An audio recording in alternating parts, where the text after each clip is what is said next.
Let's get this show going. So, welcome everybody to our general meeting. Thanks to Elizabeth for thinking about vocabulary in terms of how we're going to operate, as we move forward here. I wanted to open up with this one particular slide. This is Cybersecurity Month, Cybersecurity Awareness Month. Who knew, right? I'm sure you have your cards, all ready for that holiday. But actually, I'm getting. It's interesting how many notices I'm getting from my bank as to how to avoid scams this holiday season. So I think it's going to be a very intensive scamming season that's going to be out there.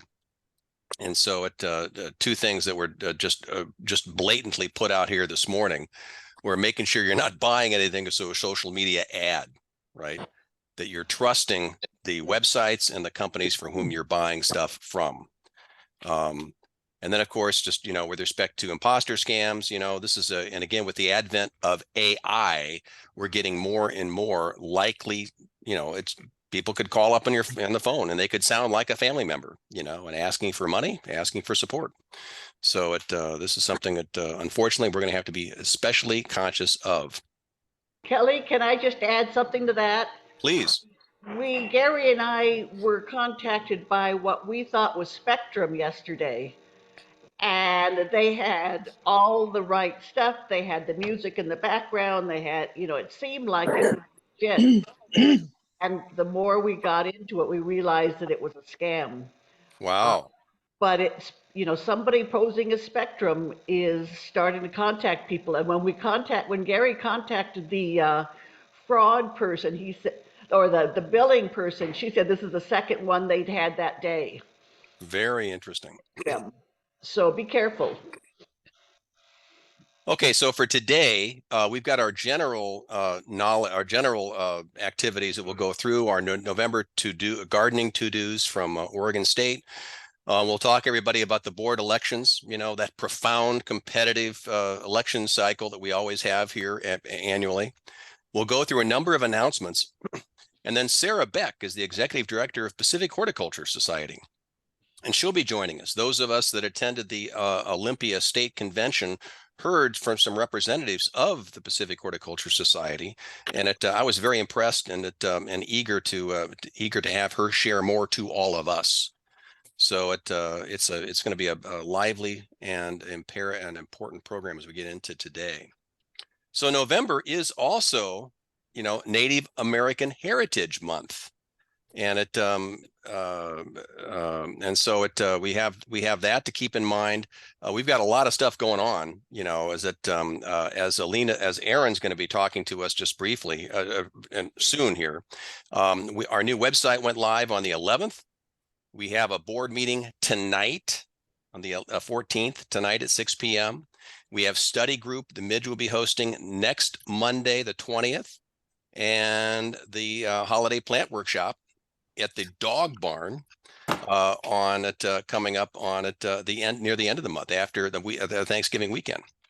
Let us not forget birthdays here, and Terry, Sushila, Chris, Mary, and Vivian.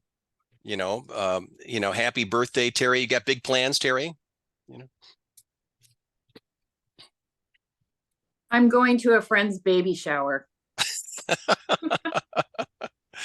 Anyway, that keeps you young, though. You're thinking young. That's good. That's good, yeah. For sure. Anyway, happy birthday to all, and in recognition of Native American Heritage Month. There's actually a whole website, nativeamericanheritagemonth.gov, and there's a lot there. And actually, it's quite fascinating to go through, and I just encourage everybody just to skim through, because it is pretty interesting with respect to the art and the cultural activities that are there. Of course, it's very significant for our region here because we're very conscious of the tribal heritage that we have in the region. As I mentioned, also, it's Cybersecurity Awareness Month. And yes, there's a website for that, CISA.gov. So America has a cyber defense agency, who knew, that's all there. And as you mentioned earlier, is indeed is significant with respect to the threats that we face just by being online, even as we are today. So there's just a couple of the obvious suggestions that they're pointing to, strong passwords, use strong passwords, turn on, MFA, multi password, access, recognizing and reporting phishing, and of course, keeping software updated. This is significant, in terms of all the things that we can be doing. Simple things in many regards, but it's just, it's hygiene. It's online cyber hygiene that we probably don't think about, as often as we should. I also want to note, as we noted earlier, is that we have a new website. We have a new website that Aaron and Vivian and Chris led, along with Bev and Elizabeth and I were in the background here, for a months long effort of moving ourselves over. So, if you type in PNWMG.org, it'll redirect to this website here. So this is our new website that we have. And Aaron, I'll turn it over to you. If you want to, you can do a share, and if you want to share however you want to do this. Yeah, I can share. That's good. Yeah. So I'm going to stop this share and let you take it over from here. Okay. Can everybody see that? We got it. Okay. So, except I can't see. There we go. Just a quick tour. We tried to keep a lot of the things similar to the old website. The first thing you'll see is the bright red buttons up in the upper right-hand corner here. This one, Give Pulse, is a direct link to what Give Pulse that'll open in a new tab and open to the login screen. So it makes it a lot easier for us to get to Give Pulse. And then this one with the red lock is the member portal. If you click on that, it opens in a new window, and I had already put the password in, so it just went right to it. But this is it's laid out a little bit cleaner, so it's easier. Things are grouped together. So current foundation and directors and WSU faculty here, job descriptions, meeting minutes, and these arrows, it means that there's a menu that drops down if you click on that. And the minutes are all organized by year. Organizational docs, MOAs. You can see there's a lot of information in here. Resources, these resources here with store and logo apparel handbook, but these two down here, the program logo guidelines and spirit marks, these are really important if you're making promotional materials for any of the events, to make sure we follow WSU's guidelines on those. Program forms like incident reports, e-news is now all available in the archives, study group and continuing education, and then more information on Give Pulse, how to use the mobile app, things like that. So lots of information. This is the upcoming events calendar. This is where they say protected. That means that it's only visible to Master Gardeners who are logged in. So this is our private calendar, not the public calendar. And then if you click the view volunteer calendar, it comes up in a calendar format. And so you can see everything laid out in a calendar format. And let's see, go back to the home. And then this calendar on the home page is the public events. So this is can be seen by the public, and these calendars are really important because this is the only way that the public knows. But even in the member calendar as well, as a way to earn hours and to know what's going on.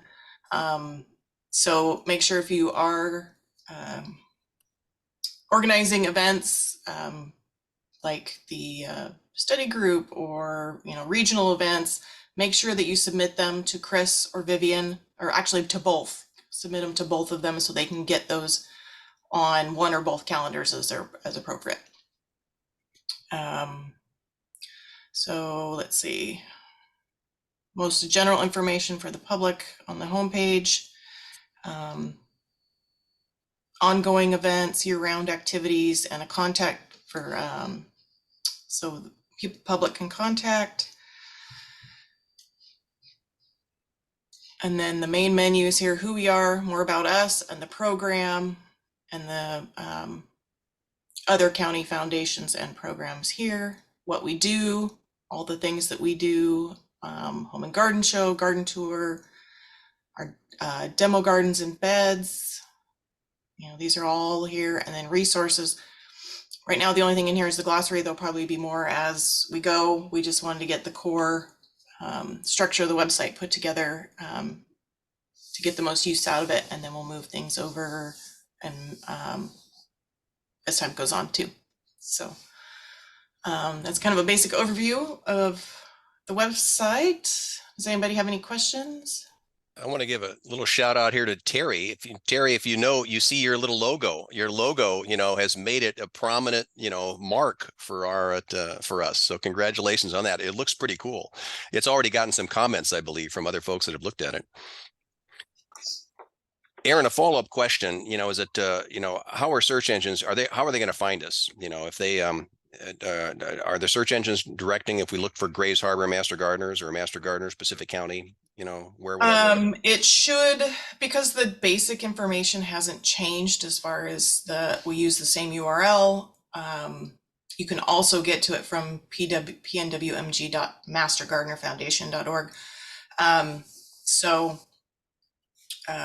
It should, I mean, because the page structure changed, it's going to take a little while for that to all update, but it will happen.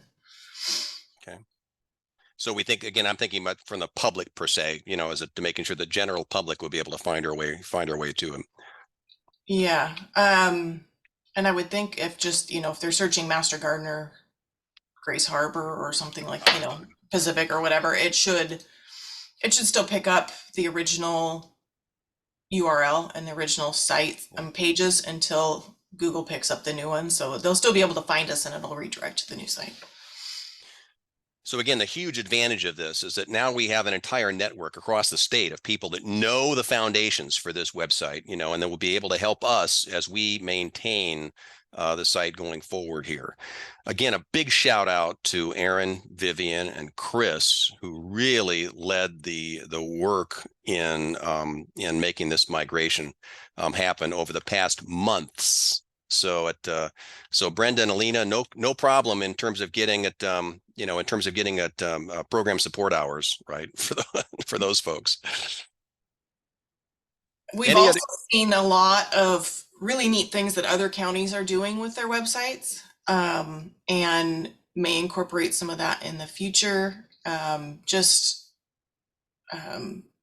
You know, about plant sales and events and how they manage them on their website. And so the open labs that happens twice a month has been really helpful to see, you know, what other programs are doing and what, you know, how we can take advantage of other people's ideas. So again, what Aaron's referring to, again, in the spirit of shared ownership, there's actually, I believe it's two Zoom labs per month. Is that right, Aaron? You know, every other week in which, you know, folks that are maintaining the website can jump on to learn about maintaining the website, to learn what other people are doing and to get tips and so forth. So again, we are no longer bound by just by having a single volunteer or two that be able to manage our website. There's a lot of other people now that will know this basic structure and can help us in maintaining and updating and keeping things fresh. So this is a big move forward for us, as well as for, you know, other Master Gardener sites across the state. So it's a big deal. I would encourage anybody, if there's questions or issues in navigating the site or finding information you want to have, reach out to Chris or to Aaron or to Vivian. You know, and I don't want to throw you guys under as a help desk here, but I think you'd be very willing to respond to questions and support if there's any need to help. And one last thing I forgot to mention is that the password for the member portal has not changed. So that's not something that's new, but if you need the password, you can contact one of us or Elena or Or pretty much anybody. Pretty much anybody. Any other questions for Aaron, Chris, or Vivian? And again, thanks also to Bev for content, for Elizabeth for keeping us honest. Okay. Elizabeth, you want to take over and share with us a few slides? You're on mute. You I'm are unmuted. Yeah, this is something I think about 5 years ago. We really got hammered in the head with the reality that the Master Gardener program and the foundation are two separate entities. Prior to that, our checkbooks were printed wrong. Our letterheads, our foundation letterheads had the wrong information on them. And so lots has been changing. And I know that sometimes it's confusing for all of us. We are all Master Gardeners. Every one of us are Master Gardeners. And some of us are foundation members. And hopefully there will be more than have signed up so far for next year. But that sign up will continue to be happening. You can either do it via the mail or you can do it at our recognition event next month. But you will see that there's going to be just a few changes over the course of the next year as I kind of push some changes here. But show me the next slide, Kelly. Thank you. We're starting out just kind of reviewing what it is that we are to be doing. This is our purpose. This is what, as somebody said to me the other day when I was talking about, wasn't trying to sell the Master Gardener program because this wasn't a Grace Harbor or Pacific County person, but one of my friends just said, well, what's Master Gardening all about? And so I talked a little bit, but what came up for me was that in me looking at them kind of agog and saying, huh? And I've been a Master Gardener for 11 years. You know, you sometimes forget that we have a mission statement, that we have a purpose. And as they put it, well, what's your North Star, Elizabeth? What's your guiding principle? So I went back and this is basically what we have agreed as Master Gardeners to be doing, which is, you know, we're helping our county residents of 2 counties with that research-based information. Our folks are trained, as we all have been, by either WSU staff and faculty or by our community educators to become community educators. If any of you have attended anything where they talk about the creation of the inception of the Master Gardener program 50 years ago, this was an amazing process. But community educators have taken on the role of what many county extension agents were doing full time. So we are the ones who know what our local community is, what the issues are, what our natural resources and our environment are, and that's what we're training to. And I think it's really nice to review this again as we get ready to formally certify our 2022 class and are beginning to take applications for the 2024 class. Just to remember who we are. And in the next slide, Kelly. So the purpose of the foundation, which I think is quite amazing, is basically to help support the Master Gardener program through the raising of money. We do know that in our area, we are not as well supported by WSU as some areas are, but we do have things going on that are supported by WSU, such as I've gotten a lot of copying done for Master Gardener activities out of our extension offices. And we get support for our program coordinators through training and supervision by WSU faculty and staff. And we also get space at our extension offices to do plant clinics and to have trainings, etc. The bottom line is that we need a foundation to help us raise the money to cover the other costs. That includes the honorariums for our program coordinators and to cover the costs for some of our activities. And as Sharon will say, it's really important that we send in our receipts and get reimbursed, because that's how we know that the fundraising done by the foundation is actually going to support the Master Gardener program. And that's all I have to say for today. Questions or comments for Elizabeth? I mean, this is something we want to make sure that we understand that today we gather here as a general meeting, welcoming all Master Gardeners, Master Gardeners to this meeting here today.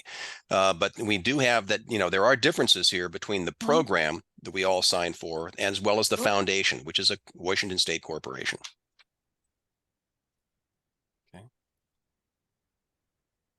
questions or comments for Elizabeth?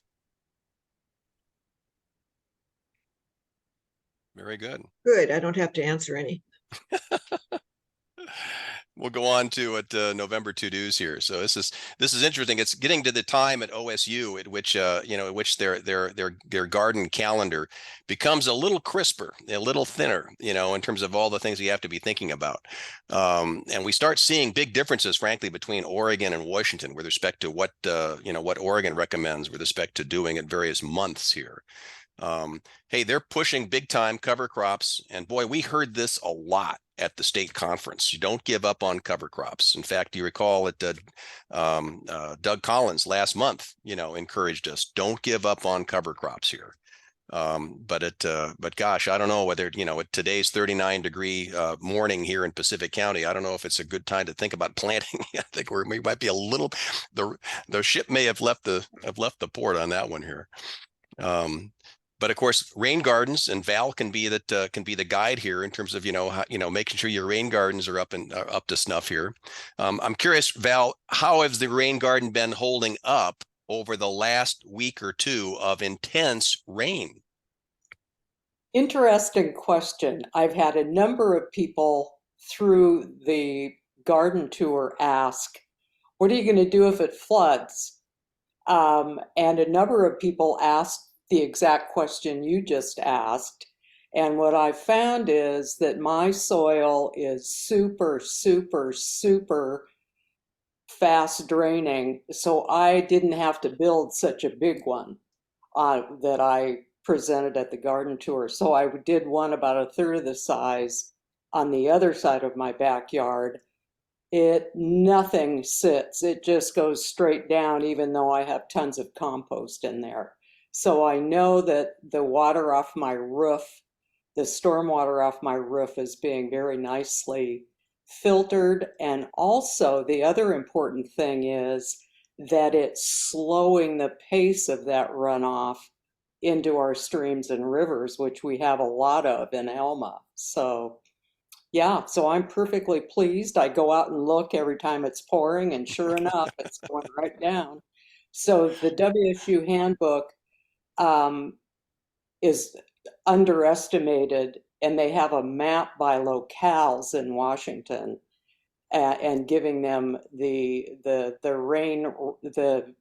drainage rate is calculated in the handbook, and they really underestimated my specific drainage. So I'm very happy about that.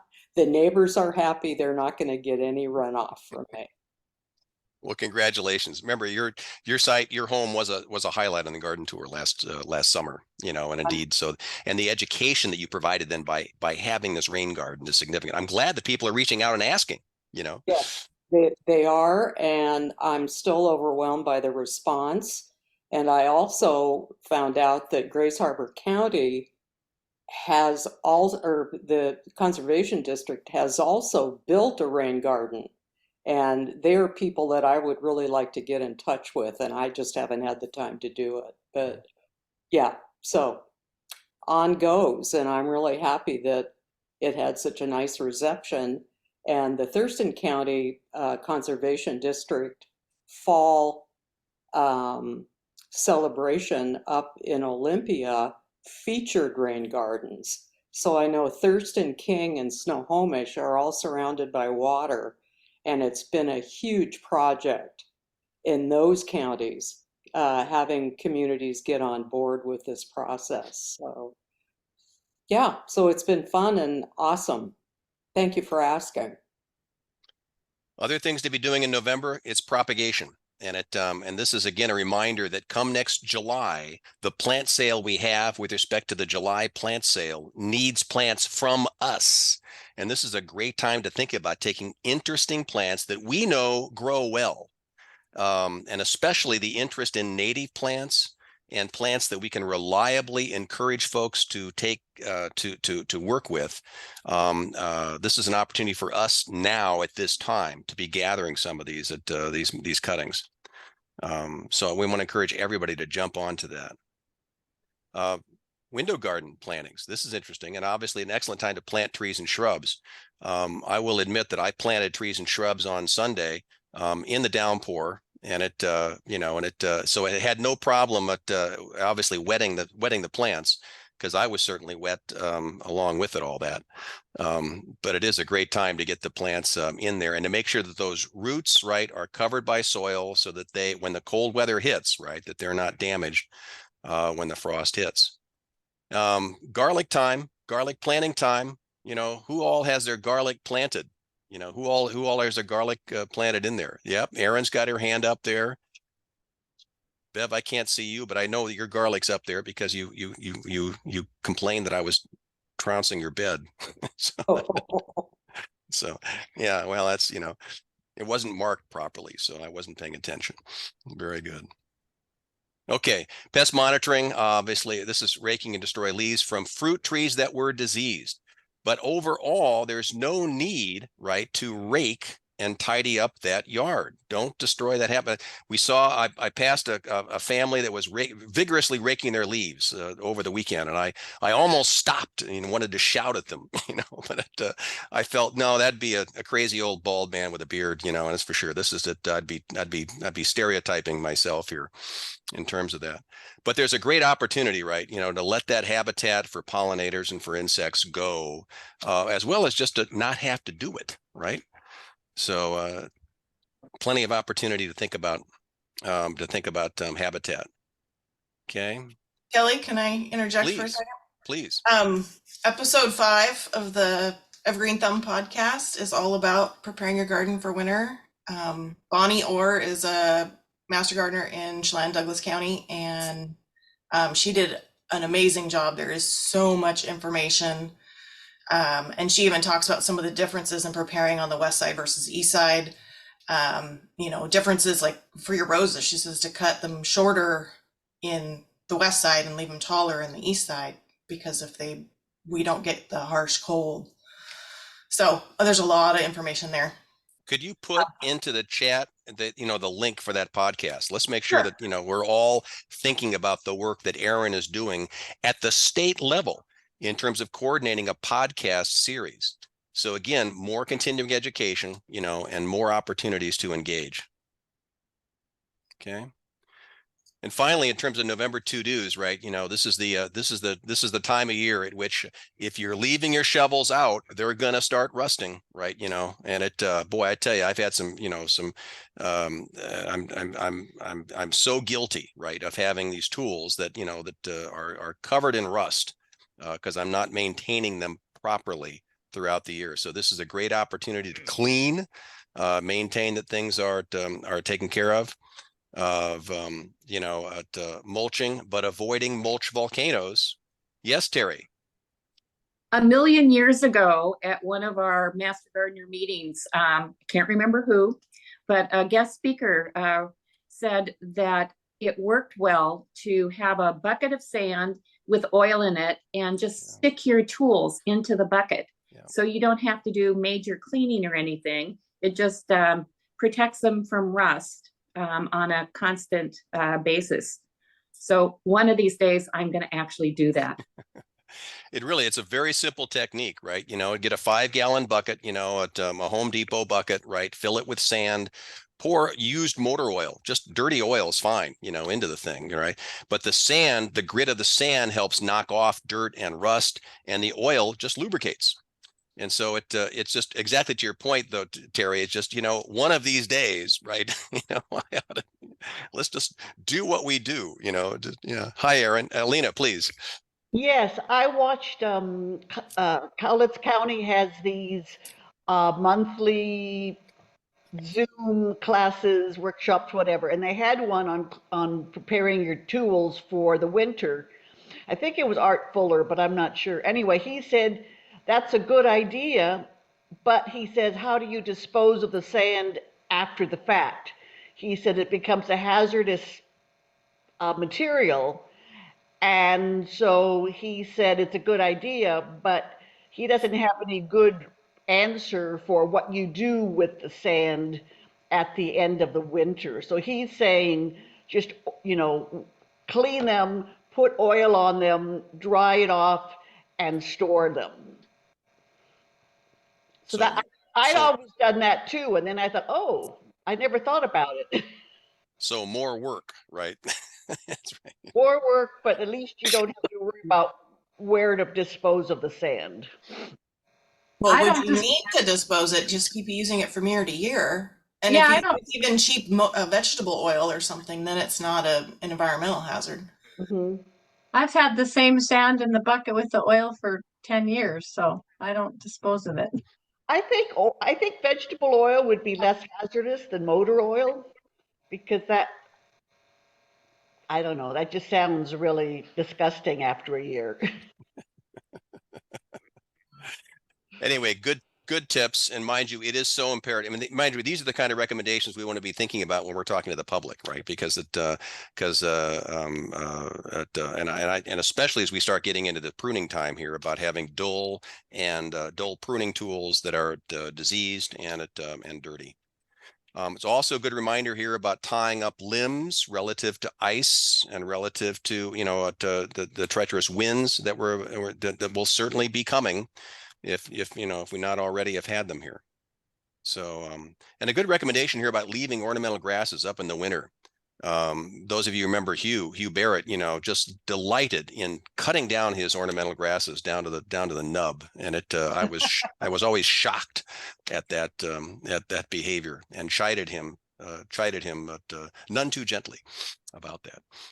Okay, so on to the elections, the October elections. Your 2023 elected board is presented here. The names, of course, are very familiar and to all of us as we've gotten through the year. Each of our regions, right, Pacific County, Greater Grays Harbor, and Coastal Grays Harbor, right, are led by Jan, Valerie, and Sushila. And of course, our liaison, Tony, and our two coordinators, Alina and Brenda, right, provide that link to the program at WSU. As we've noted, and as you all participated in our election, right, our bylaws say that in October, right, at our members meeting, right, the foundation, and this goes back to the comments that Elizabeth was making between program and foundation. In October is when we elect our officers for the following year. And it is significant, right? These are not just titles, on a piece of paper, right? As a foundation, we actually govern significant financial assets, and we have a responsibility to manage those assets with transparency and integrity. So the election is significant, and the responsibilities of our officers are also significant. So what we did this year, right, is push forward, a ballot via email, as we have since COVID. And lo and behold, right, all of the ballots that were returned, signaled clearly, elect all nominated candidates. And so may I present to you on this slide here, your 2024, slate of electees to our officer positions. So we welcome Elizabeth as our president for 2024, Mike as our president-elect, and the team surrounding everyone here is no surprise, no change from 2023. So yet again, another heavily contested, election with lots of engagement. By the way, thanks to everyone who voted, right? Because it's a process, right? And it's necessary to go through this process in a transparent fashion. And so congratulations on those folks. Now, again, per the bylaws, right, the regions across our counties, right, will be represented by individuals, by directors, right, that are selected from individuals in those areas. I know in Pacific County, Jan, do you want to speak to this? That I believe we've had our election here, and that we'll have Renee Powell representing us for 2024. Is that correct? That is correct. Very good. She has agreed to step up and represent us for the next year. And Jan, thank you so very much for representing us for the many years that you have, and the fact that you've fended off the elk to maintain, enough of a broadband connection so as to establish that leadership role. That's significant, right? Very pioneering of you. Val, any Thanks. comments? Do we have any comments from Greater Grays Harbor? Yeah. We will hold a vote at our next monthly meeting relative to the director position. So you will know at the December 8th foundation meeting who that director will be. Very good. And so Sheila, I see you've joined. Any comments with respect to coastal Grays Harbor? No, we're all set for next year. And will you be leading it then? Yes. Very good. Well, Well, congratulations. thank you. Congratulations, and thank you in advance. So other announcements and updates from anyone here? Just Yes, a Val. word on our Seed Saver event was another record-breaking attendance event, and we had 102 people show up, and there was still plant material and seed packets left. So a number of them circled back and took care of the excess. So we were really delighted to have another successful event. And the common wisdom was that the gazebo area was way too cold that day. So we all took sun breaks in the main garden. And we have our Christmas plant workshop coming up at the Dog Barn November 26th, which is the Sunday afternoon after Thanksgiving. So that crew is having a walkthrough on the 20th. So I know that'll be another successful event. How did you promote that Seed Saver event so I effectively? was just going to tell you that, which was mind-boggling, that because Rick and Jude were questioning people as they came into the event so we could get a head count, and they asked what public advertising did you respond to? And Jude can correct me if necessary, but I think there were over 60% of the attendees getting their information from our Facebook page. So that was amazing because we hand out so many little handouts and posters all over the two counties for our events. So, which by the way are designed by Cassie Andre, and she deserves a special shout out for her magnificent artwork. So yeah, so our Facebook page is really important, we found out. Well, congratulations. That's a tremendous outreach, right? It really is. Other announcements.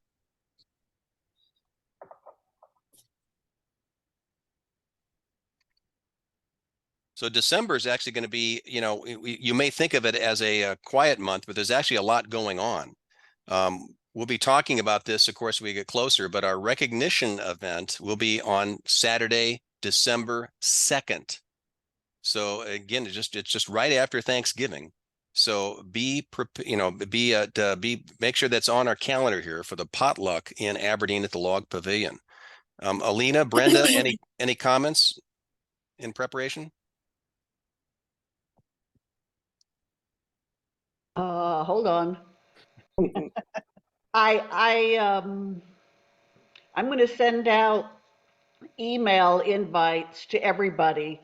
And I'm going to do it myself, so they'll only go out 10 at a time, Kelly. So everyone will be getting it, even though there's only 10 at a time. But I've also sent invites to the commissioners in both Grays Harbor and Pacific County. And other than that, we're pretty much going. Okay. So definitely reach out, with respect to any support you need on that. And again, I want to encourage everyone here to make sure we're represented. It's a great time. 2022 class will be recognized, right? And all of our annual recognition, ties into this thing. So, and families are welcome. Partners and spouses and families are welcome for this, because this indeed is a celebration of the amazing work that we've actually done through over this past year. And Tony Gwynn will be there also. And very significant because, as we know, Tony is retiring from WSU this year. So this is a great opportunity to say our goodbyes and our thanks to Tony for her years of service to us and to the extension program across the two counties. Now, the following week, the 8th, on Friday the 8th at the Montesano Library, right? Your board will meet for a day-long strategy session planning into 2024 and beyond. All are welcome. All members are welcome to join us at that strategy session, although the primary focus will be on the board. Yeah, Elizabeth, you're on mute there. Mute. Kelly, it's going to be at the Hoquiam Library. Oh, the Thank you, Hoquiam Lori. Library. It's going to be at the Hoquiam Library. Oh, my goodness. Okay, so I am Yes, indeed. but if you want to go to Montesano, they'll be happy to see you. They just won't be ready for you. Very good. Well, thanks for that correction. That's for sure. And I won't make the correction in real time here on the slide, but we'll be at the Hoquiam Library for that day. A key thing we'll be doing is budgets for this following year. And as Sharon has reminded all of us on the board, right, November 18th, right, is when our budget requests and proposals for the following year are due. Sharon, do you have any other comments with respect to that budget deadline, budget request deadline? Well, I've actually gotten a couple already, and for that, thank you.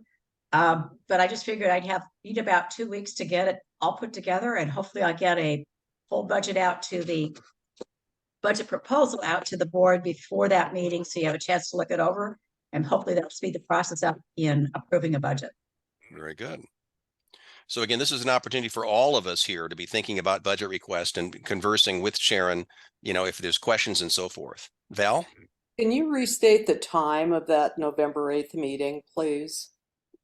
We want to begin at 10 o'clock. Is that right, Elizabeth? Yeah. Yes, 10 o'clock. Yeah. So 10 whenever. Lori, and I want to confirm with you, Lori, we have the library from 10 to 4. That's correct. Thank you. So the Hoquiam Library from 10 to 4. It'll be a full day. Because in addition to budget commentary here, there's some bylaws revisions we'd like to work through, as well as other issues, as well as any other issues we need to be tackling. So again, all are welcome here. Okay. Now, of course, after a long day on the 8th of working hard, there's an opportunity to join a champagne potluck, as you've seen in the e-news. This is Janice is trying to make this an annual event of let's go and have wild mimosas, on a Saturday. So in Ocean Shores, so after 2 busy meetings with a recognition event and the strategy planning session, the 9th is an opportunity to let down. So again, reminders with respect to overall general meetings is that there will be no general meeting in December. The December 2nd recognition event will be our meeting for December. Similarly, we have a board meeting tonight, November 14th. We will not have a board meeting in December because we'll be having our strategy session on December 8th. So the board meeting this evening at 6 p.m., right? No board meeting in December. So Sheila. I just had a comment about the Christmas party. If people want to come into the strategy, the people that are driving up from, 2 hours away, they could always stay in Ocean Shores overnight and then go to the party, which would be, good. There are lots of hotels and stuff in Ocean Shores. There you go. It's an unabashed vouching for tourism promotion in Ocean Shores. That's for sure. And mind you, that would be it's a great opportunity. It's for sure. Or if you've had too much to drink afterwards, right? Just hang around, stay overnight, or maybe go weeding at the garden, perhaps, Sheila. Oh, absolutely. A work party at the garden after drinking mimosas. Yes. Okay. So again, just a reminder that tonight at 6 p.m., right, we'll have it. All these URLs are in the e-news if there's any questions and so forth. And then the next board meeting of the strategy session on the 8th at the Hoquiam Library, not the Montesano Library. So training is upon us here for 2024, and this, of course, is it's a full schedule. The full year is laid out here on this calendar. Brenda, Alina, any comments in terms of the training calendar, the class dates and the subjects? As we were talking before the meeting began, Mike's kicking things off in early February after the orientation with a solid class program. I know that the e-news also spoke about how to think about participating in these trainings for continuing education. So any additional comments and support we want to add to at this point? This is Elena. I don't think so. I just wanted to note that on October 12th, the choosing trees for our area will be at Elma and the Dogborn. So we have the first meeting being in Pacific County and the last meeting being in Grays Harbor Okay. for everyone. And I imagine as we go through the year next year, we'll be talking about all the addresses and the locations for each of these, you know, and reminding people. It's a big change forward in terms of extending this training on a monthly basis. And how many people do we have signed up at this point? We have so far 10 people are accepted, gone through the background check and everything, and we have 4 more people going through the background check. And we're still receiving applications, so they have until December 2nd to submit an application. Hey, Very good. Elena, this is Elizabeth, and I'm sorry to interrupt, but could you just explain briefly what the background check entails, how they do that? Um, If you can't, then that's okay. that's okay. People send their application to Tony, and if they happen to send it to me, I forward it to Tony, okay? She then welcomes the prospective person and tells them that they're going to receive an email from Sterling Volunteers. And then that trainee logs onto that site, pays their $15 and submits it. Then the background report, when it's done, goes directly to Tony. Brenda and I never see it. And then if it passes, then Tony welcomes them to the program and refers them to me. That's all the information that I know. Okay, thank you. But if their background check fails, you never see the application. Right. Okay, okay, thank you. So it's a little different than it was when I was a program coordinator, but still very similar. Yeah, I don't know what it was like when you were program coordinator. It didn't involve quite that much. There was no money involved, and it wasn't Sterling that was doing them. Okay, yes. But we need, because we are volunteer program coordinators, someone from WSU has to handle the background checks. So Tony is setting up a process so that it can be done in the future until we have a faculty liaison. Thank you. Any other questions or comments for Alina or Brenda regarding training in 2024?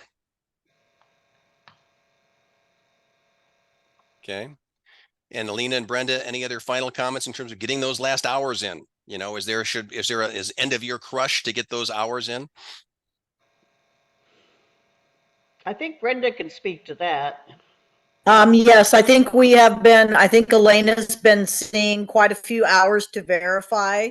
So thank you for that. And I did have a question this last month from a member who was asking, well, if we've done all our hours and everything's in and we've recertified already, what about the hours we're still doing? And so the answer to that is you just keep putting them in. You're adding to your yearly total and you're adding to your lifetime total. But anything you do after you've already certified doesn't count to next year. That starts on January 1st. It's a calendar year. So you're just adding to this year's total. And I also wanted to say that there's been a real emphasis from at meetings with Jennifer Marquis is it's really important that we continue adding all of our hours each year, even though we've recertified, because the state looks at those hours and they go towards how much it costs the WSU for liability insurance. But it also is important because when people are looking at funding, and I don't know whether it's stakeholders or WSU or whoever, the more hours we submit, it impacts how much funding we get. So it does matter at the state level. It really does. Yeah. And Brenda and Alina, thank you both, by the way, for assisting folks in, you know, getting hours registered and getting it, you know, and getting the, navigating Give Pulse, which can be frustrating. Okay. So a couple other things here. I wanted to quickly turn things over. These are the 8 foci for our extension program here for 2023. And I'm presuming, Alina and Brenda, that they are continuing for 2024 as well, right? That these same emphases will be in front of us throughout the training and throughout the coming year. Is that correct? Correct. And these, from what I understand, until there's another push to update our priorities, these will be the same ones going forward. Very good. Because with that, I want to take the opportunity to introduce Sarah, who's joined us here, and have her introduce us to Pacific horticulture. As I mentioned earlier, is that those of us who were at the state conference, were introduced to the society, at one of the sessions, and I was very impressed and actually felt rather ashamed that I hadn't learned or understood about this earlier. So Sarah, in great humility, right, we approach you here today to share with us, what all's going down. That's for sure. I'm going to stop my share, okay, and allow you to go ahead and do another share and welcome you. And if you indeed would if you just begin just by introducing yourself, by the way, Absolutely. And, Thank you so much, Kelly, and thank you all so much for having me here. I have to say, I just have to start by gushing about you all, because I am, well, first of all, seeing your areas of focus was wonderful and very much resonates with the work that we do at Pacific Horticulture. So I think we have a lot to talk about, and there's much that is aligned. But I will say that I am just one of the biggest fans of Master Gardeners. I am so impressed by the work that you all do, and I think and I can give you a little bit of my own background, but I have to say that for my knowledge of what Master Gardeners do, I feel like there are very few people in this world who understand the multi-generational, interdisciplinary conversations and how important those are to doing work, doing great work in this world. And I just want to say, I really appreciate what you all do, and your community, your way of interacting in community is really impressive and powerful. So I just want to share that. So again, I'm Sarah Beck. I'm the Executive Director of Pacific Horticulture, and we are actually a fairly old organization. We've been around since 1968, and some of you might have seen over the years there was a print journal that existed for many of those years, and some people, I run into say, "Oh, I've still got them somewhere stacked." I see some head nodding. So yeah, there was a wonderful print journal for many years.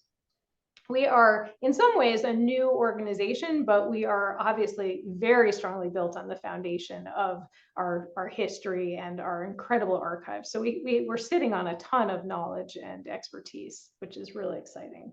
But yes, we are now a very digital in format organization as far as our educational content. We are a nonprofit. And I'd love to share a little bit about our work. So I will share my screen, but I don't want this to be all one way. Oh, and Kelly, how much time do we have, just so I have a sense? I just, if you could keep it at maybe 40 to 45 minutes, that'd be great. And Oh, again, yeah, questions will drive everything. Well, and I do want you to stop me if you have a question, at midstream, because there's certainly no reason not to.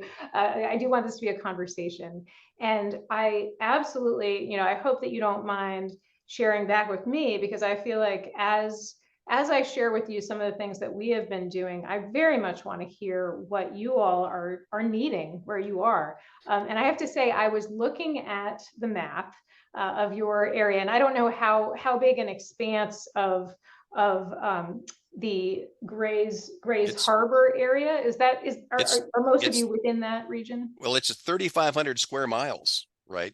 So Okay. it's half the size of Massachusetts, right? When you think about the growing regions, right, we have to deal with interior Got it. you know, all different climate issues, hundreds of, 100 miles away from the coast, as well as those of us who are actually looking at salt water right now and have to deal with the, ocean winds, ocean climate. So and varied climate and soil and conditions we have to work with.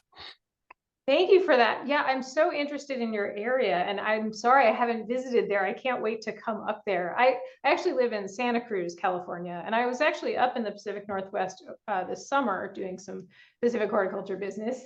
And oh my gosh, I love that area. I mean, you all have very interesting challenges, and really that is why Pacific horticulture started all those years ago, because as you all know, gardening is not the same everywhere. And, so much information around gardening is very focused on the East Coast. I lived on the East Coast for a long time. I actually got my start in a lot of East Coast organizations. I worked for the New York Botanical Garden way back, and I ran a children's science museum in that space. I mean, I have a lot of familiarity. I also worked for 8 years at the American Public Gardens Association before I came here. So I have a little bit of other things in the mix of my background as well. I have some agriculture and university experience as well. So I've been in the horticulture field for a long time. And I completely understand that especially now that I'm fully on the West Coast and have been for a while, I understand that gardening here is different. And, the zones of biodiversity that we have to deal with, as you just mentioned, Kelly, I mean, it's fascinating. We have elevation changes, we have coast, we have interior, and, that Pacific Ocean has influence on all of that. So, we're dealing with some really interesting climatic challenges and differences. And that's also part of why it's so biodiverse. We've got this massive amount of really interesting topography that causes that some of that biodiversity. So it's exciting, but you have different needs, and the seasons are not the same. And this drives me crazy. I don't know if you all experience this, because I think here in Santa Cruz we have a really we have a very Mediterranean summer dry climate, and yet I still experience in educational circles total misinformation all the time. My daughter, who's 9 now, I still remember, throughout those early elementary years, she would come home with like the part in the play, and they would literally say things like, "Oh, what's happening? It's wintertime. Oh, look, the squirrels are all hibernating." And I'd be like, "Honey, have you looked outside? Like, that is not happening." So it's interesting, that sense of like, I don't know how this has happened to us, but it does feel a little bit like there's some other part of the country that is sometimes leaning towards this is the typical experience for seasons, and that's not what happens here. I'm going to go ahead and share my screen. I do want to share with you all, let's see, a few of, hold on one second here so I can still see you. Can you all see my screen okay? We can indeed. Okay, great.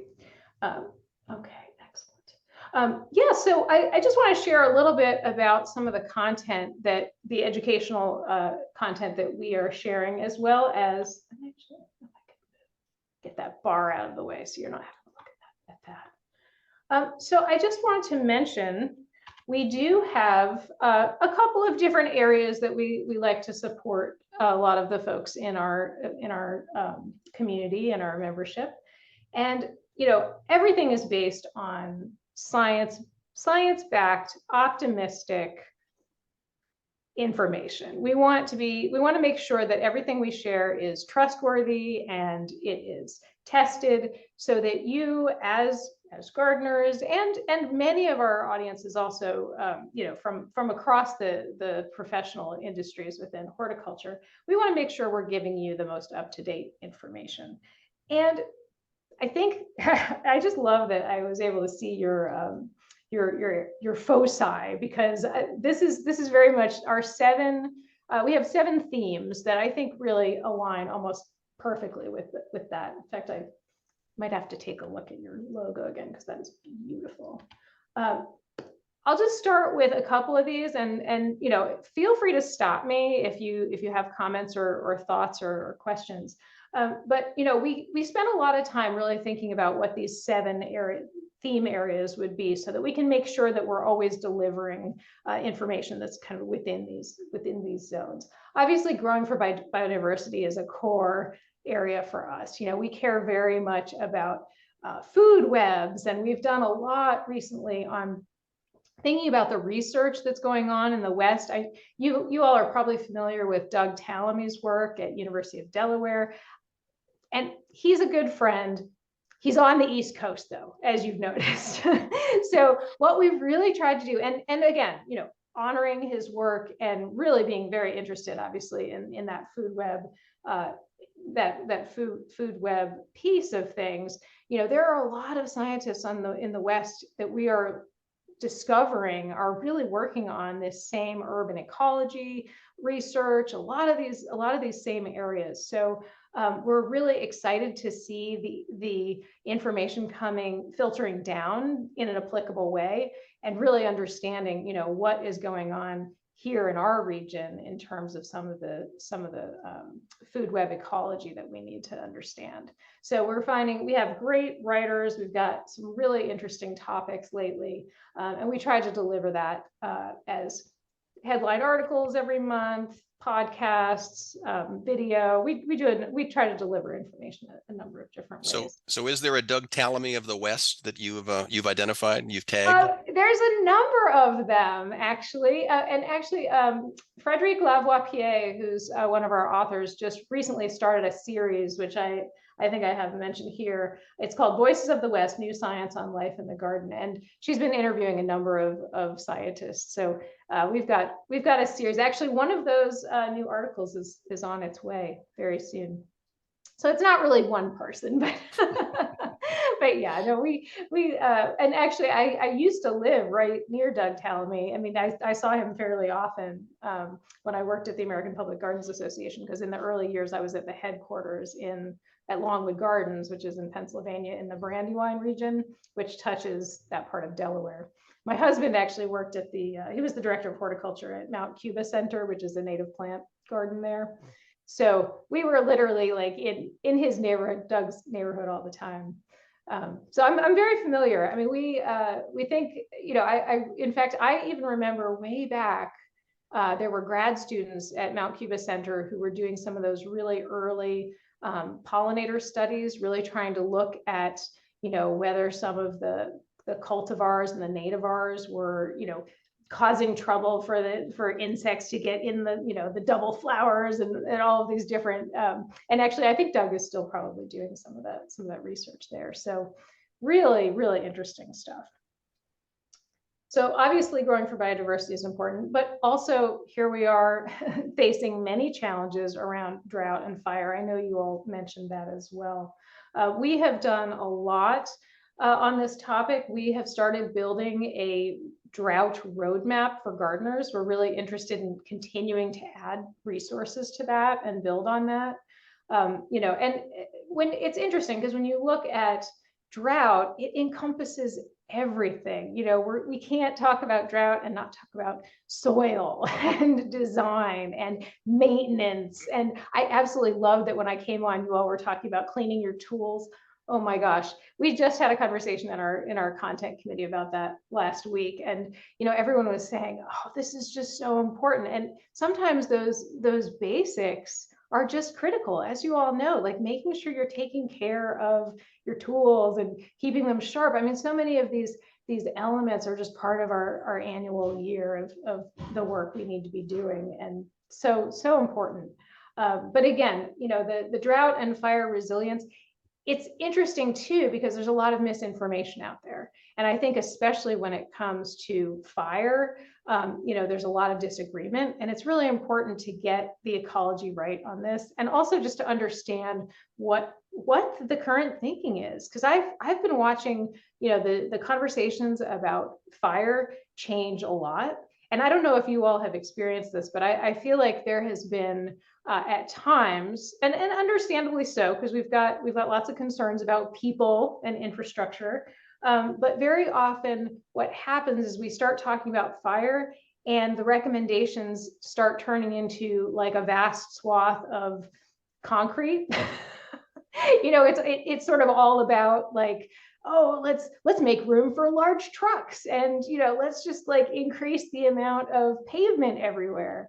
But as we're looking at what it means to have a fully hydrated landscape and caring for plants that are healthy, and again, looking at those zones, I think we're really learning a lot right now. The science is exciting on this, and I also think there's a lot in materials, and just hearing some of the experts who are really talking about fire resilience, drought resilience. I think there's a lot of new conversations to hear, and a lot of people are starting to integrate this idea of ecological, well-hydrated landscapes. It's not just about killing plants and hating plants and destroying plants. We want to support plants, and plants, healthy plants can be part of that fire resilient landscape. And just a particular note, Sarah, from our perspective, right, is that you can't throw a rock around here without hitting a wetland, right?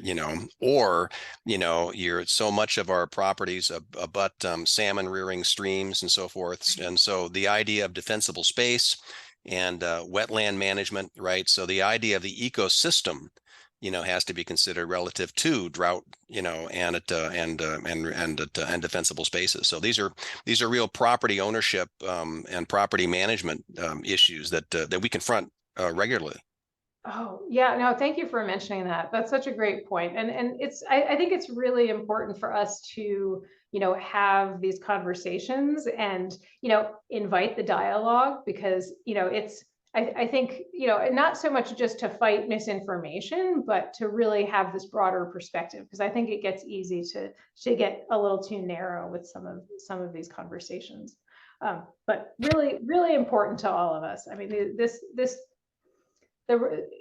what we're seeing in terms of climate pressure and climate change, I mean, we are living in a different realm, now, and it's important to stay with what we're tracking. So I did want to share, though, this is really important, because I think our love of plants and our nerdiness is just something that also comes through. And I just want to make sure that, that fun and passionate element is also conveyed, because we spend a lot of time loving plants and, obsessing about species and, talking about what we love. So I think that this is a serious part of our work, is helping people appreciate and love plants. And also, as we have this amazing, community of plant experts, plant knowledgeable people, that we let them share a little bit of their excitement about specific plants. And that's also something we love to do, because, those of us who love plants, we love to hear why somebody else loves a particular plant. It's just a lot of fun. So that's definitely part of what we do. The nature is good for you, I think, is a really interesting theme, because it really crosses a lot of different areas. We are obviously interested in mental health and human health benefits of gardening. And so we're always loving to watch the science on that, because there's a lot more actually that's being looked at. And then obviously, there's lots of connectivity there too. So I think you had something about eating local food. We're really interested in talking about the bigger picture, soil, like the soil, and thinking about, sustainability in a broader sense. And also, we're not super focused on, say, vegetable gardening. That's not a big part of our history, but there is a component of food plants that we are getting more and more interested in telling that story, because it's so relevant. And also, no gardener is that siloed. I'd be curious actually to poll you all, because we were talking about this recently, and I think I had a great conversation with Jennifer Jewell, coming up on my next podcast this month, actually, is a conversation with Jennifer Jewell about her new book, What We Sow. And she and I were just joking, because we were realizing, as a gardener, we don't have these siloed ways of thinking, well, okay, this set of plants in my garden is, purely an ornamental section. And then, oh, okay, over here, oh, there's something that I could eat. I mean, I think as plant lovers, many of us have this vast array of different plant species that we spend time with and that we're friends with, and we're friends with all of them. So, I think it's sometimes funny to think of like, oh, okay, you're an ornamental gardener, you're a vegetable gardener, you're a flower and herb gardener, whatever. We're not, I think as plant people, we're plant people. And, we have relationships with many, many different plants. But it is really exciting to look at some of the ways that plant breeding has evolved. Next year we're thinking about doing a big series on some fruit tree stories, because there's just such really interesting both history and new science on fruit trees. Lots of different ways that we can connect with food plants. And we actually also had a recent podcast that was about crop wild relatives, which I think is one of the most fascinating crossovers between thinking about native plants and food plants and, food crop genetic preservation. I mean, there's just like so many things that connect and are quite nerdy, but also really relate to us as gardeners and to food we eat. So it's super fun stuff.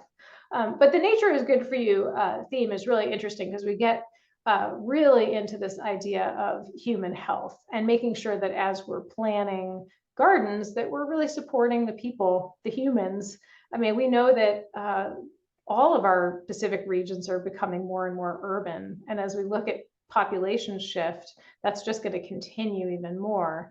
And as we increase populations in those cities, we need to find ways to make those spaces livable and really focus on, wow, what are those ways that urban spaces can be full of plants and benefit people in those spaces. We obviously have kind of our green infrastructure zone as well, as far as themes. We want to make sure people are informed on, techniques and things like, gray water, and thinking about, I have a couple of examples here, but, the green infrastructure, water management, all of that is so critical and important. So that's kind of a basic building block topic for us. And we love our life not lawn, although that probably bleeds a bit into the biodiversity piece as well. We definitely we definitely appreciate not just watering turf, but turf is useful in some circumstances, and if you're a soccer player, it is just a fantastic material. So we're not extremists here, but certainly when we can have a landscape that is more beneficial to more creatures. So we definitely like to do so. You don't thump the table with your anti-lawn mantra as Doug Tallamy would, I'm sure. Well, we definitely have a life not lawn hashtag. And so I would say I wouldn't say thump the table. I would say we definitely don't talk about turf in terms of, creating it, but, I think it's important for everybody in your zone to figure out what is the appropriate landscape decision. I think there are a lot of interesting grasses. We actually just had we've had a number of articles recently that have to do with, meadows. A meadow or a prairie inspired landscape might work for you, but where you are, maybe it doesn't. I mean, there are so many different things to think about here. I think Doug Tallamy's idea way back when he started, kind of talking about that carving out sections of lawn and adding more established plantings. I think that's a really great way to start for a lot of people. Not everyone is going to immediately go to no lawn at all, and certainly if you have like a little tiny toddler, having a little patch of grass to put them on is a nice thing. So I think it's moderation. I think of that as like the fetish lawn, right? You have like this little tiny space, it's good enough. I had a really interesting conversation with the folks at the Presidio last year. They just installed this massive, beautiful tunnel tops garden and new park space. And they reduced the lawn of that park by a massive amount. They basically had just tiny little strips of lawn. And, you know, the people, the visitors were loving it because they were showing up and you know, they'd sit on that little bit of lawn or they'd sit on these nice benches, but they were surrounded by these native and habitat and climate appropriate plantings that were, you know, a huge scale surrounding them. And I think it's a really interesting conversation to have right now about kind of as we're looking at urban spaces and as we're dividing up those spaces and thinking about how we use resources, you know, you have this opportunity to create a new aesthetic, which is very much, you know, oh, wow, okay, these are all plants that are appropriate and are habitat plants, and we're supporting so many interesting interactions, but we also are finding spaces, you know, carving out those spaces for humans to enjoy it. And they also did some great work on some kid structures. You know, they had these huge driftwood, you know, nature play spaces, and you know, it's not just for kids. I happen to know a few mature adults who spent some time enjoying that space as well. So, you know, I think we can think very differently about the future of public spaces, you know, and community spaces, and really find ways to, you know, do more with them. I want to mention design. This is really important. I think, you know, what I've always heard from people as we get really heavy into the ecology or start getting heavy into talking about the, you know, all of this, the work of resilience. Hey, we need to be inspired. You know, we need to be thinking about beauty. So this is an important component of the work that we do. We do spend a lot of time thinking about design and making sure that design is scalable. And I do want to share a little bit with you about our new design award today, because this is a really important way that we are finding connections across the design community and helping to build examples that gardeners can really apply. So very important design. I did want to share a little bit about the podcast. This is like my favorite thing that I've been doing in the last couple of years, honestly. You know, our podcast is it's very broad in concept. We talk about big ideas, you know, talk to a lot of interesting innovators, and we talk, you know, just about so many things that, you know, are far-reaching and futurist, we'll say, just thinking about all those things I was just talking about, finding visionaries, finding scientists, finding designers, finding people who are really making change in the world and getting their perspective. And it all needs to, like, one of our requirements of those conversations is it needs to be relevant to a Pacific region gardener. So, you know, we really try to keep that at the center, although we do, like I said, sometimes share some pretty out there ideas. You know, the crop wild relative stuff was really fun.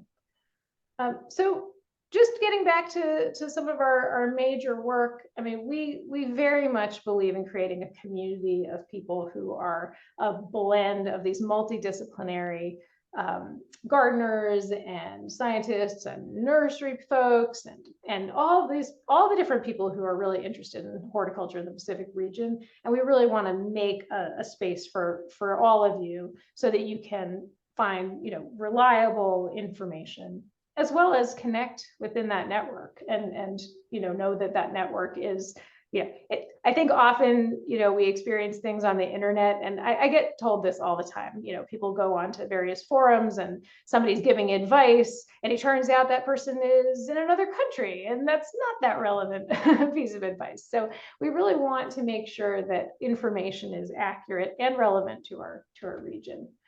We love to highlight some of the businesses that support resilient gardening. So we have business and allied organization memberships. We also share Pacific plant person recommendations, and you can see in the slide we've got some different themes you can filter by. We've just added these features, so if you go to our website and check them out, they're just getting started. You know, we're just starting to add these. It's a really, I think it's a really fun feature, being able to share specific plant recommendations, as well as share a little bit about some of the businesses that are allied members. So what geography, just overall, do you consider to be your realm? Yeah. Yes, I'm sorry. I should have started with that. We have traditionally been Baja to British Columbia. And a few years ago, our strategic plan actually expanded to include Alaska and Hawaii. And so, you know, that is a very small portion of our membership, I'll say at this point, but it's a really nice aspirational goal, I think. For the most part, we are in California, Oregon, Washington, and British Columbia. So that's really the focus. But there are more and more reasons really to be connecting with Hawaii and Baja California, obviously, as we're looking at, you know, some of the, as far as Baja California, looking at some of the plants that are traveling, moving up during the changes that we're seeing taking place. But, you know, Hawaii has a lot of very interesting lessons as far as, you know, they are on a bleeding edge in terms of climate issues. So they have interesting stories to tell. And certainly their issues with invasive plants are very instructive. And does the membership overall, how would you categorize it? I mean, is it for educators versus you know, just gardener geeks, you know? Yeah, no, I'm glad you asked that question, because we are very inclusive, and certainly everyone who is interested in climate resilient gardening and landscapes in the Pacific region is our audience. But I will say that we do name a number of these specific audiences, because we want those audiences to feel like this is their place. And so, you know, certainly master gardeners and gardeners, savvy gardeners, or you know, climate interested gardeners is a really important and core part of our audience. I would say also that, you know, designers, professional horticulturists, scientists, planners, you know, the whole range. We have tons of folks who are at public gardens, you know, and also managing public landscapes, people who are landscape construction involved, many nursery and plant sellers.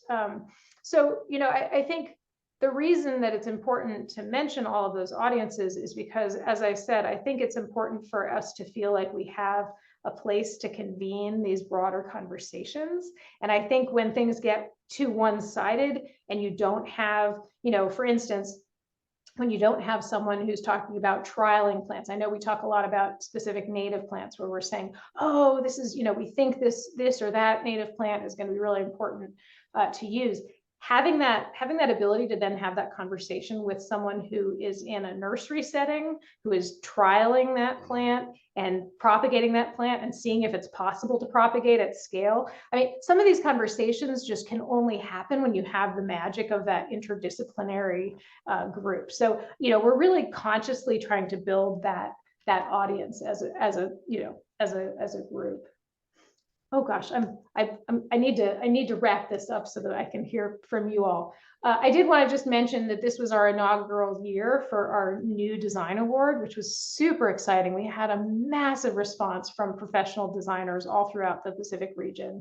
You know, our whole concept here is to deliver great design ideas to folks like you. So, you know, I'm not, it's totally transparent reasoning, but, you know, we want to make sure that great design and cutting edge design is translatable at a small scale. So we want to make sure that we can share these, you know, the work of amazing designers, and GGN is a great example. I mean, GGN is like an extremely well-known design firm, and they were one of our top winners this year. And so we're going to be sharing an in-depth story on them, as well as how they came up with the design, their winning design, what their plant list was like, you know, their entire story. So hopefully, as we keep working through year after year of this design award, we will continue to deliver to everyone, you know, how to do this at relatable scale. We also had a really wonderful pilot program that was a student design award, and we're super excited to include that in a lot more programs, a lot more university programs in the next year. So, oh my gosh, I have to say, I went to Davis, California recently for our strategic planning retreat, and I stopped in one of the university landscape architecture classes. And it was just incredible to talk to those students. I said to them, wow, what is it like to be entering this field right now with such intense conversations about, biodiversity loss and drought and fire. And they said to me, I was honestly taken aback. They said to me, well, we don't have any other choice. This is like everywhere. This is right in front of us right now. This is all we can do. I mean, and it was funny because it was said in this there was a little bit of kind of attitude like, it's like we just arrived on the scene and all the older people around us are like telling us it's up to us. It's like, you got to be the superhero, you got to fix everything. And I thought it was so interesting because I think a lot of us don't get to spend time in that university setting, and it was really intriguing to hear that sort of the student perspective on that. And it also just made me so inspired because I think they so obviously see the benefit of the multidisciplinary conversations I was just mentioning. To them, all of this information being in one place made so much sense. So anyway, we had some great community projects. I'll let you all read up on that yourselves, but I think you would very much relate to some of these projects that were at the heart of some communities. I'm going to stop there. I'm sorry. I think I went too long. Questions or comments for Sarah? This has been because we want to make an overall pitch here to join. I think there's the resource. I think, Sarah, you've done a great job here, by the way, of sharing the fact that there's a wealth of resources that, regardless of our interest, regardless of our focus, this is a resource we can trust, we can lean into, right, and we can learn. Especially as we think about the diversity of geography you cover kind of maps to the diversity of geography that we have to cover too in our 2-county area here in Southwest Washington.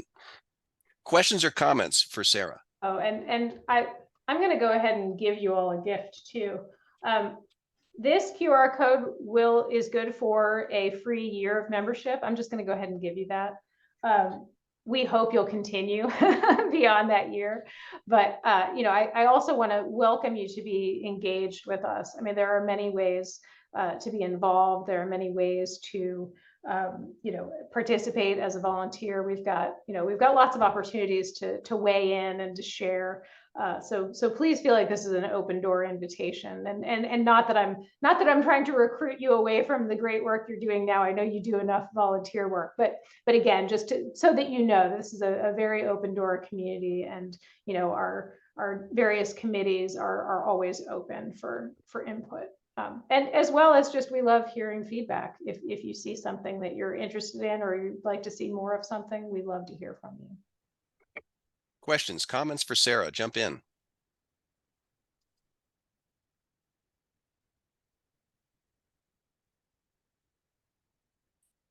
You've stunned the group here, Sarah. I've stunned them. Well, you all probably had a big meeting. I think you already had a bit of a meeting before I even showed up.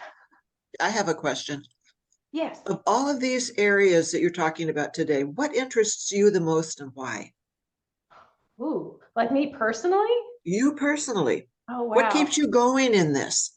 Oh my gosh. I think I have to say, I think the optimism of, and it's not just one specific area, but I have to say that I am a very optimistic person, and I love talking to people who have ideas that are going to change things. And there are so many of them. And I think the thing that really keeps me going is the excitement. It's not just one, it's just the incredible number of great people who are working on these issues right now. I mean, there are so many, and it's everyone. It's not one field. I mean, it might be, a biologist or a scientist. It might be a plant breeder. It might be, a designer. There are so many people who are doing great work right now, thinking about resilience and thinking about what is it going to mean for us. We all, I remember a couple of years ago when I first met one of my board members who said to me, I asked her, why are you excited about this? And she was like, I just don't want the world to be this like dull place, like this dull gray place. And, I remember thinking like, that really is in some ways an essence of what we're talking about here, because we want all humans to exist in a place where, you know, the ecology and the plants are right at hand. And, you know, we want to exist. Yes, we're going to have loss. Yes, you know, not everything is perfect right now. We know that. But we can live in a space of our making. And I think there are enough amazing people working in these different realms, whether it's in green, you know, changing the infrastructure in a city, or, you know, focusing in on the biodiversity and the microbiome and benefiting humans, or whether it's you know, figuring out how to build soil and not to, you know, not to have nitrogen leaching everywhere. Like, there are so many people working on all these things. I just had a conversation with a scientist whose whole focus is on artificial light affecting Lepidoptera.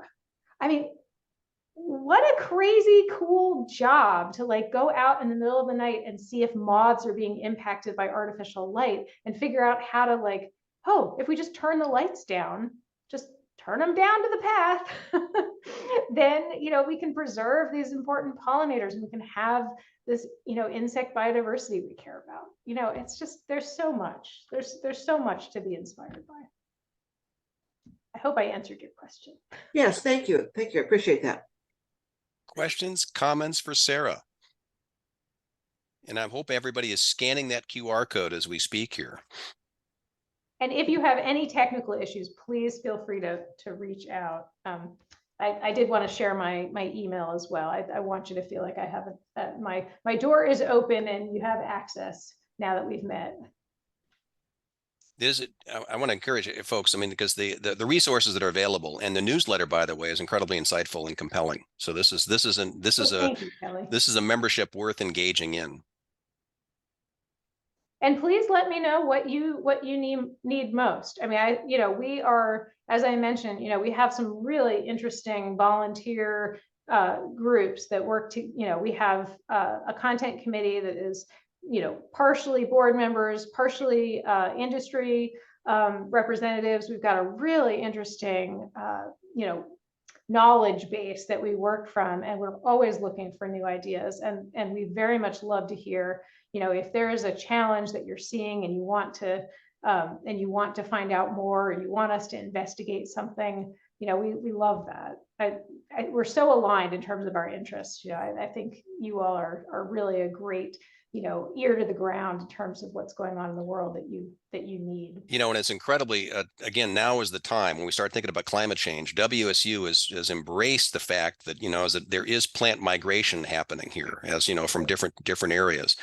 And so we've become very conscious as master gardeners here in the Southwest region of the state that we have incredible new people moving into the area, right, that are asking how to design and plan their landscapes and how to deal with the changes that are about to come for us.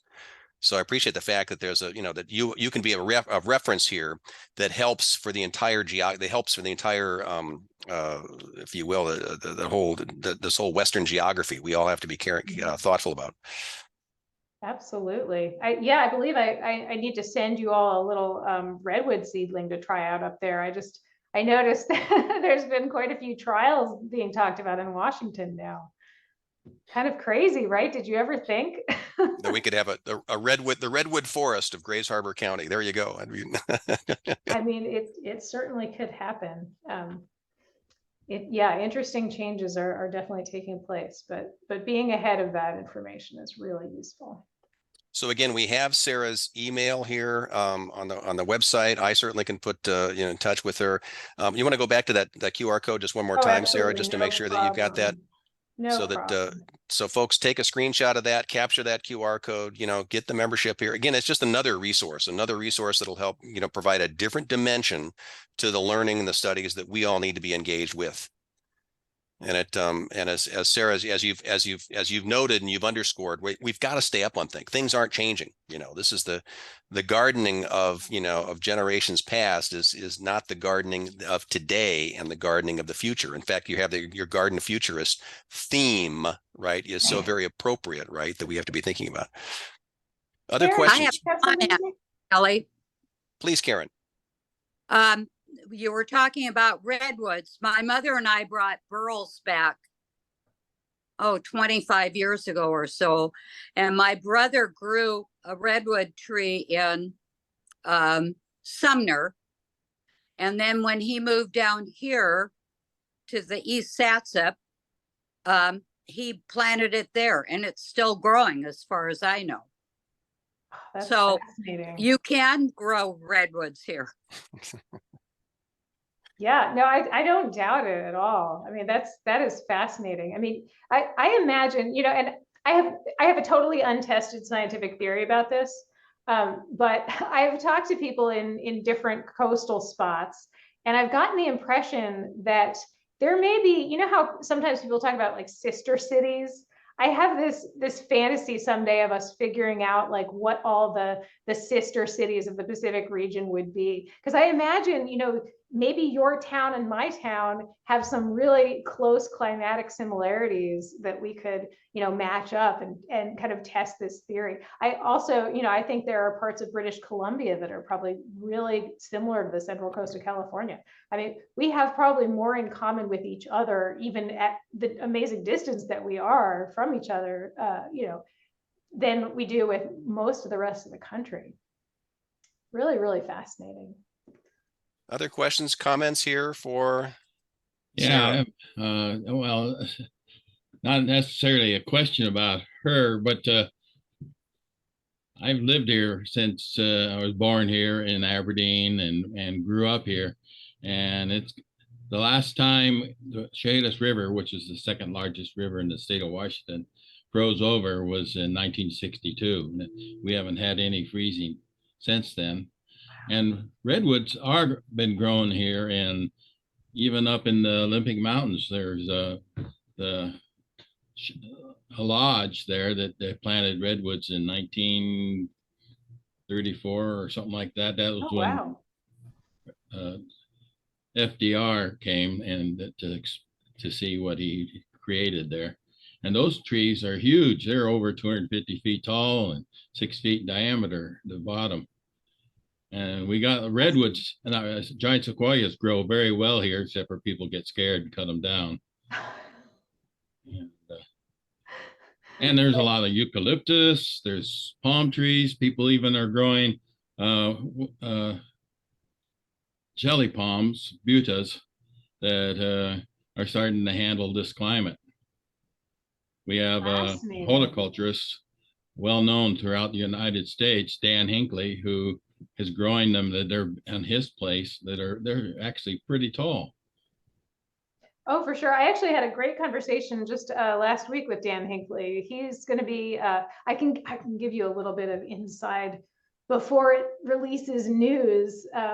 Dan Hinckley is going to be escorting a trip to Chile for us, not this coming February, but the following 2025. And he and I just had a great conversation the other day about why Chile is so interesting for us to look at as far as people in the Pacific region.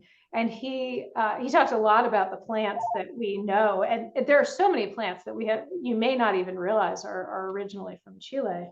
But he described it as, if you think about, basically Southern California to British Columbia, if you take that landscape of plants and that climatic variation and you flip it upside down into a mirror image, that's basically Chile. There's just this very interesting, it's such a long country that's so full of fascinating plants.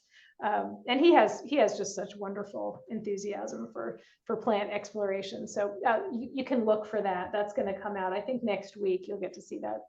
It's just a quick little interview with him about Chilean plants that you might want to try where you are. He says some interesting things about Gunnera, so I'll leave it at that. Clever name dropping, of Dan Hinckley and so forth. Yeah. But it really does speak, just as we're having here, is that the little microclimates, that exist within the areas, right, have to be recognized. And individuals moving here and asking us questions about their landscape and so forth, need to start recognizing those microclimates in which their home sites are located. Absolutely. Other questions, comments here for Sarah? want to thank you so very much, Sarah, right, for Oh, joining us thank here you this for morning and giving us a having me. share here, because this is it's an important function you have here. And I think, we as Master Gardeners would be remiss in not joining and enthusiastically supporting the organization. Thank you so much. It was so lovely seeing all of you, and just I'm so impressed by your work. I hope you can stay in an inspired place. I know it can be daunting, but you do such amazing work. I really appreciate you all. Thank you Thank very you much, so Sarah. much. All right, have a great rest of your day, You everyone. bet. Thanks for letting me join you. Okay, so any other comments, any other thoughts and so forth? We'll conclude the general meeting.